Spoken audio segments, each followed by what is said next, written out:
आप देख रहे हैं वायरल खबरें द न्यूज। अथर्व फाउंडेशन द्वारा बोरीवली पश्चिम विट्टी इंटरनेशनल स्कूल में आयोजित कार्यक्रम में retire para commando Madhusudan Surve को सशस्त्र बल अधिकारियों और पूर्व सैनिकों की उपस्थिति में हाईटेक इलेक्ट्रॉनिक कृत्रिम पैर दिया गया। कमांडो मधुसूदन सुरवे ने देश की रक्षा करते हुए युद्ध में एक पैर खो दिए थे। कमांडो मधुसूदन सुरवे कारगिल युद्ध में शामिल भी हुए थे। कमांडो मधुसूदन सुरवे युद्ध हुए घटनाओं की कहानियां जनता को सुनाई, जिससे सभी के रोंगटे खड़े कर दिए। अथर्व फाउंडेशन की अध्यक्ष और बोरीवली के विधायक सुनील राणे ने कहा कि भारतीय सेना देश के प्रति त्याग, साहस और प्रेम का प्रतीक है और सशस्त्र बल के जवान देशभक्त होने की प्रेरणा के स्रोत हैं। उन्होंने पूर्व सैनिकों और सशस्त्र बलों के जवानों को राष्ट्र की सेवा के लिए धन्यवाद दिया। आज अथर्व फाउंडेशन के माध्यम से हमारे देश के सैनिक और शौर्य चक्र विजेता, जिन्होंने कारगिल के युद्ध से लेके बहुत सारे ऑपरेशनों में हिस्सा लिया, ऐसे हमारे शूरवीर कमांडो श्री मधुसूदन सुरवे, इन्होंने एक ऑपरेशन में अपने एक पैर को खो दिया था। आज अथर्व फाउंडेशन के माध्यम से उनको इलेक्ट्रॉनिक पाँव देने का कार्यक्रम था। इसके लिए हमारे साथ कर्नल राजे, श्री उन्नी कृष्णन, मेजर मनोज सिन्हा, श्रीमती वर्षा राणे और परेश गांधी उपस्थित है। हम सब जानते हैं कि देश की सेवा करते समय बहुत सारे हमारे सैनिक जख्मी होते हैं। बहुत सारे सैनिक इस देश की सीमा को सुरक्षित रखते समय अपने प्राणों का बलिदान कर देते हैं और ये देश के तिरंगे की हिफाजत करते समय, अपने प्राणों का बलिदान करते समय अपने प्राणों की कुर्बानी कर देते हैं। ऐसे समय के पश्चात उनके परिवार तक पहुंचने का काम अथर्व फाउंडेशन पिछले 12 वर्षों से करती है। चाहे शहीदों के परिवार के साथ जाते हुए उनको मिलना, या फिर शहीदों के बेटियों को आधुनिकता से पढ़ाने के लिए उन तक कंप्यूटर पहुंचाना।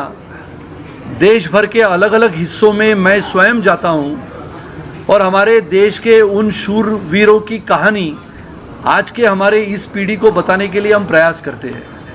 और इसके लिए उसी सीढ़ी का एक प्रयास हमारे शूरवीर कमांडो मधुसूदन सुरवे जी को, जब हमने ये पैर देने का निर्णय किया, इलेक्ट्रॉनिक पैर देने का निर्णय किया, तो हमें लगा कि ये देश भर के हमारे सैनिक हैं जो हमारे भारतीय लोगों के लिए प्रेरणा देते हैं। लगातार देश भर की चिंताएं बढ़ाने वाला संकेत जब हमें मिलता है, चाहे वो चीन की गलवान घाटी में हिंसक झड़प में बलिदान करने वाले, शहीद होने वाले हमारे सैनिक, या फिर देश की सीमा सुरक्षित रखते समय पाकिस्तान के आतंकवादियों के साथ शूरता से, वीरता से लड़ने वाले हमारे सैनिक, ऐसे सभी सैनिकों के लिए, उनके परिवार के लिए काम करने वाला अथर्व फाउंडेशन आज हमारे साथ विशेष रूप से कमांडो मधुसूदन सुरवे उपस्थित है। महाराष्ट्र में सैनिक शहीद होने के पश्चात उसके परिवार को, जिसे अनुदान कहते हैं, वो 8.5 लाख रुपया मिलता था।